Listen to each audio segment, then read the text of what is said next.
Okay, sorry about that. No worries, okay. Pretty much there are, as far as I know, that where they keep them up, so it would be a little geographically difficult to be able to so the Sultan will be able to come in to help Dr. Mireles. He's right now in prison in Hermosillo, Sonora, which is considerably very far away from Michoacan. Pretty much almost about 300 to 500 miles of San Diego. Alberto, who do you consider in Mexico to be a reputable, who do you believe is a truthful journalist covering Mexico or on Twitter? Well, there are multiple, Carmen Aristegui, Grillonautas, Professor John Ackerman, the Anonymous Hispanos, although they haven't done such much activism, they pretty much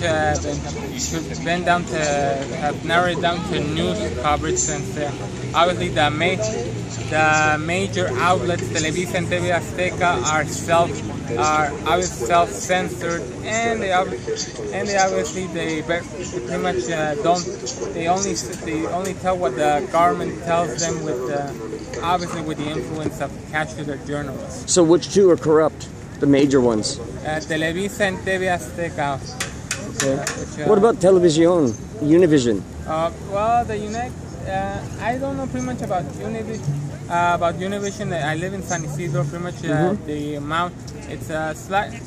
north part is slightly mountain, so the signal is blocked, so I wouldn't be able to tell much. But pretty much since Univision and Telemundo are in cahoots with Televisa and Azteca, pretty much business associates. Pretty much they don't cover really much about what. I guess they only cover the basics, but they don't go deep in detail. They don't cover our people. They don't give a shit. Oh, that's... Che. Alberto, what was the anonymous group that you have some trust in?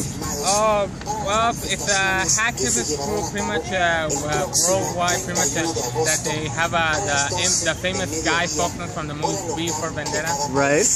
But what is the, if you were going to believe something that came out of Anonymous about Mexico, who would you believe? On Twitter? Oh, there are multiple, but there's one called Anonymous Hispano. Pretty much it's the most vocal. And what they tweet is pretty much news and updates about what's going on with whether it's crime or corrupt acts of the government. When the militias were arrested, what was the condition of their arrests? Were they brutal or were they? They were ambushed. Apparently, that some government officers had Dr. Mireles for a meeting at a restaurant, but pretty much once again it was an ambush. Pretty much it was he was surrounded by federal forces. Him and his 84th and the 84th self-defenders that accompanied him, they were all in prison. Did the self-defenders, did the militias fire? Did they fire on the police? No, they did not fire. They did not fire. But what did the police do to them when they arrested them? Were they okay? I mean... Oh, yeah, they obviously they arrested him. They like if he was one of the drug cartels, they put like a black bag in front him, and you know that they were putting some stuff in his car, like, hey, what are you doing? And then and they put another black bag up on. Obviously they took him away. They were obviously mocking him. They even threatened him. They were gonna toss him out at sea to feed, so he can feed the sharks. Because he was very nervous, and he's also diabetic, so he would be able. So he would pretty much his anxiety would calm down. The two people that were with him, pretty much they were able to sue them. Don't worry, Dr. Mireles, we're here and we're with you. So they're suing, a good group is suing the government.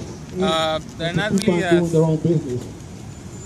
We want the freedom of all political prisoners in Mexico, beginning with Dr. Well, Mireles. They're right now pretty much trying to work through the legal system to get Dr. Mireles International Day of Protest liberated. today around the Who world. is doing that though? What group? Her lawyer, Dalia Vasquez or Velasquez, I unfortunately don't really know that last Okay. name.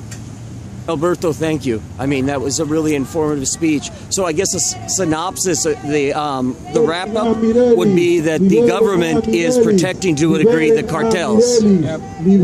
And also, just to put insult to injury, the daughter of La Tuta, Melissa Blancarte, pretty much had a very unnoticeable singing career with support not only of Televisa, but of the pretty much of the government of Michoacán, that pretty much whatever festivals or shows they had, she would perform. Allow the National Guard of Mexico to arm itself and defend Once again, against all corruption. not just the insult to injury, but I guess Dr. Mireles has proven that we salt in can the defend wound, I suppose. What did they do to her? Oh, no. She's a daughter of La Tuta. Pretty much she would, she's I guess she tried to come, and she tried to pull up an unsuccessful career as a singer. Was it because of what? With the influence of her father, the La Tuta. Okay. Well, Alberto, thank you very much. Gracias.